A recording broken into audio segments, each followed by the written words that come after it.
Easy Vibes Records. Talento, wayase, apangitse, echano, zino. Mari dzangu upu dzakandirasa, mwe dzacho dzakandituka. Kadzi wangu vakatura, vaisada kuona inini ndichifara. Ndobvunza chii chandakatadza, kumwa pamoyo zvamandenyudza. Chivo chavo dai ndafa, vaisada kuona inini ndichiedza. Munhu wenyama usamutrust, usamutrust. Munhu wenyama usamutrust, wangu usamutrust. Ungave uchifara navo, uchiseka navo, but usavaswededzi. Uchupako usavaswededzi, wangu usamutrust. Vanoita sanokufarira, kati mavo vatori mapiri anorura. Pedyo vachingotambira, vachida kuona wepasi uchingowira. Uchati ndaiwana shamwari, usaziva vatori Judasi. Ogaya yakaita Jesus. Munhu wenyama usamuisa muhati. Munhu wenyama usamutrust, usamutrust. Munhu wenyama usamutrust, wangu usamutrust.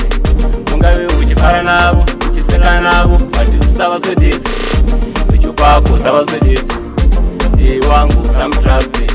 Takachenjera kuite mafriends, vanoti vanokuda vari vanyengeri. Ziva vamwe vachona havaresi, vanokuisa mukati mucheri. Kayaderire kuna Samsoni, chero varungu kuna muzidekazi. Vakawanda vari kuchema nekudenga nekuda kwaimbawo mafriends. Munhu wenyama usamutrust, usamutrust. Munhu wenyama usamutrust, wangu usamutrust. Ungave uchifara navo, uchiseka navo, but usavaswededzi. Uchupako usavaswededzi, wangu usamutrust. Mari dzangu upu dzakandirasa, mwe dzacho dzakandituka. Kadzi wangu vakatura, vaisada kuona inini ndichifara. Ndobvunza chii chandakatadza, kumwa pamoyo zvamandenyudza. Chivo chavo dai ndafa, vaisada kuona inini ndichiedza. Munhu wenyama usamutrust, usamutrust. Munhu wenyama usamutrust, wangu usamutrust. Ungave uchifara navo, uchiseka navo, but usavaswededzi. Uchupako usavaswededzi, wangu usamutrust. Vanoita sanokufarira, kati mavo vatori mapiri anorura. Pedyo vachingotambira, vachida kuona wepasi uchingowira. Uchati ndaiwana shamwari, usaziva vatori Judasi.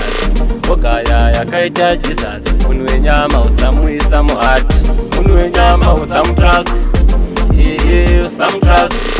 Munhu wenyama usamutrust, wangu usamutrust. Ungave uchifara navo, uchiseka navo, but usavaswededzi. Uchupako usavaswededzi, wangu usamutrust.